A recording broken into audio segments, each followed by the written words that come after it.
Have you ever thought about like what happens when something you love, something that's like super familiar to you, suddenly crosses over to a totally different culture? It's like your favorite song becoming a global hit, right? It goes from something deeply rooted in one place to, well, kind of foreign to these new listeners. It's pretty wild how that works, right? Yeah, so today we're going deep on how that very foreignness can actually make or break cultural goods when they try to make it in new markets. And get this, we're using Hollywood movies in China as our super interesting case study. Ooh, that's a good one. Lots of data there. Right. We've got some really solid research to unpack for you today. Stuff that goes way beyond just like basic cultural assumptions. Absolutely, yeah. This study actually digs into the nitty-gritty, using data to figure out how the way foreignness is shown, particularly in those Hollywood movies trying to crack the Chinese market, can really influence their success. So think about it this way. It's not just about being foreign, but how that foreignness is actually presented. Like, is it a turnoff or is it actually a cool, unique selling point? That's the million-dollar question. Right. And the researchers really got to the heart of it. They asked, how does that foreign, how it shows up in cultural stuff, like movies in this case, actually affect how well it does in a totally different country?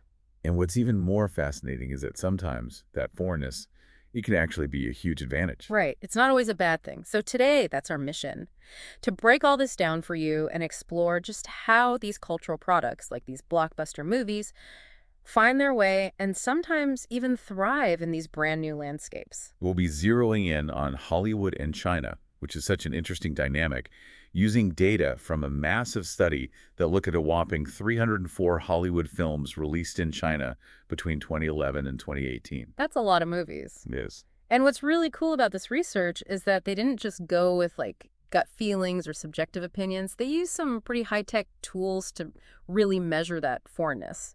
We're talking deep learning to analyze movie synopses and image processing to compare movie posters. Oh yeah, they got really quantitative. Right. They were able to actually put a number on just how foreign these movies appeared to Chinese audiences. Talk about taking the guesswork out. Totally. So let's talk about this whole idea of foreignness for a sec. It kind of feels like a double-edged sword, Like right? handily. It can be this push and pull, attracting some and pushing away others. It's all about striking that right balance, I guess. Exactly. Like, on the one hand, there's this thing called the liability of foreignness, especially when it comes to cultural stuff. Yeah, that's a big one. It's like, if something's just too unfamiliar, if people haven't really been exposed to similar styles or stories, well, it can be a real tough sell. It's like this cultural discount where people might not be as interested simply because it doesn't quite fit with their own cultural background. Makes total sense. I mean, Mm. think about it. Cultural things like movies, they're often so tied to where they come from. So trying to overcome that unfamiliarity, that feeling of being foreign, Yeah. it can be a huge challenge. Definitely. So how do businesses usually deal with this? Well, the traditional approach has been to kind of try and blend in, to imitate what's already popular in the local market. Right, like when a restaurant chain goes international and they tweak their menu to match local tastes. Makes sense. Exactly. But here's the thing. When we're talking about something as culturally rich and expressive as a movie, just trying to copy what everyone else is doing, Hmm. well, might not always hit the mark. That's a really good point. It's not like a burger. Right. You're dealing with art Right. and storytelling and emotions and all these complex things. So it's not so simple. So how do we make sense of all this? How do you figure out what works and what doesn't? Well, that's where semiotics comes in. Ah, semiotics. Now, for folks who might not be familiar with this, can you break it down a little? What's semiotics all about? Okay, so semiotics, in a nutshell, it's basically the study of how we create meaning, how we understand things, through all sorts of signs and symbols. Like emojis. Kind of. It's broader than that. Think about it. Words, images, gestures, even sounds, they all carry meaning.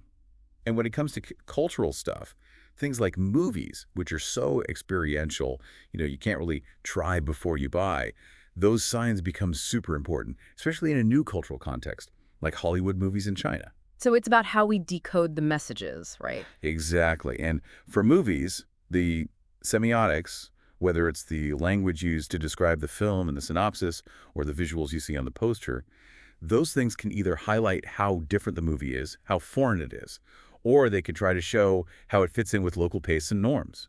Okay, so it's about how that foreignness is perceived. It's not just about being objectively different. That's the key. It's about how those differences are seen and interpreted.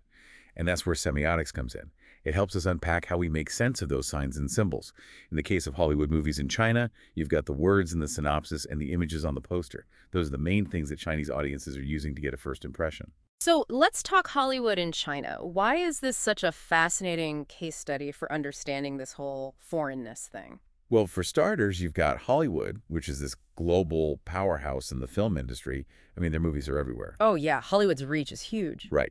And then you've got China, which is this massive market, but it's also incredibly unique culturally. So when these two collide, it creates this really interesting dynamic. Right. And we've seen it all. Some U.S. films totally crush it in China, while others, even mega hits back home, they just kind of fizzle out. It's a mixed bag. Totally. Remember Pacific Rim? Oh, yeah, giant robots fighting giant monsters. That one did incredibly well in China. But then you have The Hunger Games, Catching Fire, which was a phenomenon in the U.S., but it didn't quite reach the same level of success in China. And that's what really got the researchers thinking.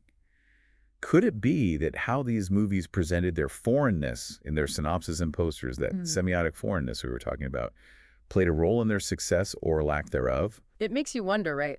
So how do they actually go about measuring this? How do you quantify how foreign a movie synopsis is? That seems like a tough thing to put a number on. Yeah, it's pretty complex, right? But they used this really sophisticated natural language processing model called BERT. BERT. It stands for Bidirectional Encoder Representations from Transformers. Okay, that's a mouthful. It is. But think of it like this. BERT has been trained on tons and tons of text. I'm talking massive amounts. And that training allows it to understand the relationships between words in a sentence in a way that's kind of similar to how humans do. So when BERT compares Gunget synopses, it's not just looking for exact word matches. It's actually trying to figure out if the underlying ideas and themes are similar or different. So it's reading for meaning, not just matching words. Yeah, exactly. It's going deeper. Yeah. So what they did was they took all these Hollywood movie synopses and compared them to synopses from Chinese movies that were in the same genre and released around the same time. So like action movie to action movie. Exactly, to make it a fair comparison. And they even made sure the release dates were within a 2-year window. Then they used BERT to transform these synopses into numerical vectors, basically creating a kind of map of their semantic content. It's like turning words into data points. Exactly. And to measure how similar or different these vectors were, they used something called cosine similarity. It's a statistical tool. And the higher the dissimilarity score, the more foreign the Hollywood synopsis was considered to be, at least in comparison to the Chinese ones. That's some seriously clever analysis. So they tackled the text. What about the visuals? How did they measure how foreign the movie posters looked? For that, they used a method called SSIM, which stands for Structural Similarity Index Measure. Now, this one's really cool. I'm intrigued. It's designed to mimic how our human visual system actually perceives images. So it's not just about comparing colors pixel by pixel. SSIM goes deeper. It looks at the overall composition of the poster, how things are arranged, the mood created by light and shadow, the level of detail, all these things. It's like looking at the big picture, the whole feel of the image. Exactly. So just like with the synopses, they compared the Hollywood movie posters to posters from Chinese films in the same genre and released around the same time. And that average SSIM score gave them a measure of how structurally different the posters were. A bigger difference meant a higher poster foreignness score. So now they've got data on both the text and the visuals. What did they find? What did all this number crunching reveal? The most interesting finding, the one that really jumped out, was related to those movie posters. They found what's called an inverted U-shaped relationship between how foreign a poster looked and how well the movie did at the Chinese box office. Okay, inverted U-shape. Let's break that down for our listeners. What does that actually mean in plain English? Does it mean if your poster's too foreign, your movie's going to tank? Not quite. It means that movies with posters that had a kind of middle-of-the-road level of foreignness, not too similar and not too different, they actually did the best in China. The Goldilocks zone of poster design. Exactly. If the poster looked way too much like a typical Chinese movie poster, it might have lacked that, ooh, this is new and different factor. It just blends in. Yeah, it doesn't stand out. But on the flip side, if the poster was super visually different, like way too foreign, it might have just confused people or even turned them off. It's like, what even is this? Too much of a good thing can be a bad thing. Exactly. It was that sweet spot in the middle, that balance of familiarity and novelty that seemed to be the magic formula for drawing in those moviegoers. So a little bit of foreign flair is good, but don't go overboard. Do you have any examples, even just general ideas of what this balanced approach might look like in a movie poster? Well, the study itself doesn't give us specific visuals, but imagine this. Yeah, Hollywood sci-fi movie poster. Right. But it subtly incorporates a Chinese design element, maybe a traditional pattern or a color palette that's popular in China.